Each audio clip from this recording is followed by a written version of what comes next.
I'd spent so much of my life escaping, and escaping wasn't just a momentary act with porn or masturbation, and then I come back to reality fully present and ready to engage again. I'd go days of avoidant behavior in many facets of my life, avoiding the pain of work, avoiding the pain of caring for my children, avoiding potential pain in my marriage and relationship, and everybody experienced that.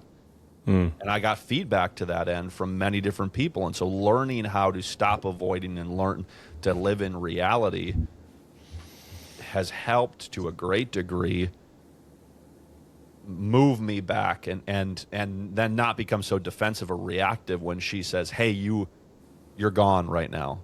I don't have access. I don't have connection with you. Can you come back to center? And when she asked me, reflecting on, okay, so she asked that of me, do I just move back to center because I want her to be okay, for things not to escalate, and because I fear escalation, and so I'll move back to center for her? No, I am the one who's chiefly impacted negatively by my avoidance, right? And so her seeing that in me, I've learned to experience that as a helpful mirror to say, you're doing that thing that harms you.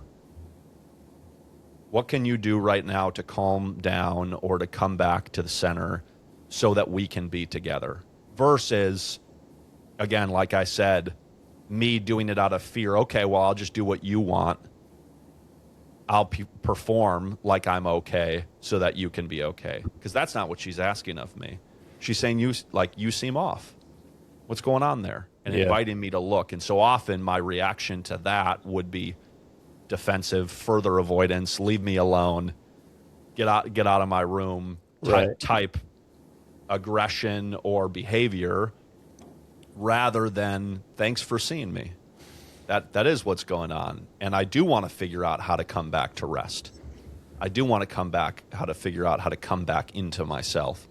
So, and again, that's like self-awareness and love for oneself that she benefits from, rather than so often our patterns of behavior for her, that escalation in order to have connection in escalation over disconnection in avoidance, was learning how to let me be avoidant and not for her needing to be okay based on how I was doing, but then also offering a mirror for me of, hey, this is what's going on, come back to center.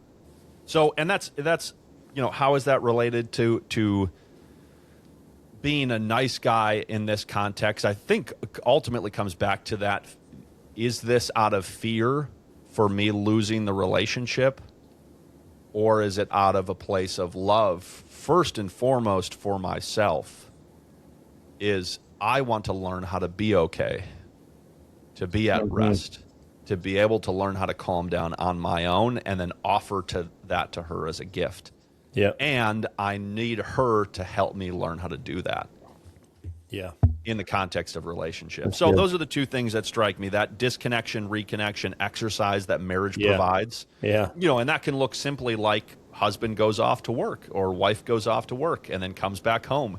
That's disconnection, physical, and to some degree mental and emotional, and then they come back. That's a small exercise every time about how do you reconnect? What does that look like? And very often, especially early in marriage relationships, and to the extent that it doesn't get remedied on until later in relationship, that looks like a mirror of how you learn to disconnect and reconnect in early family life, growing up when you were a child.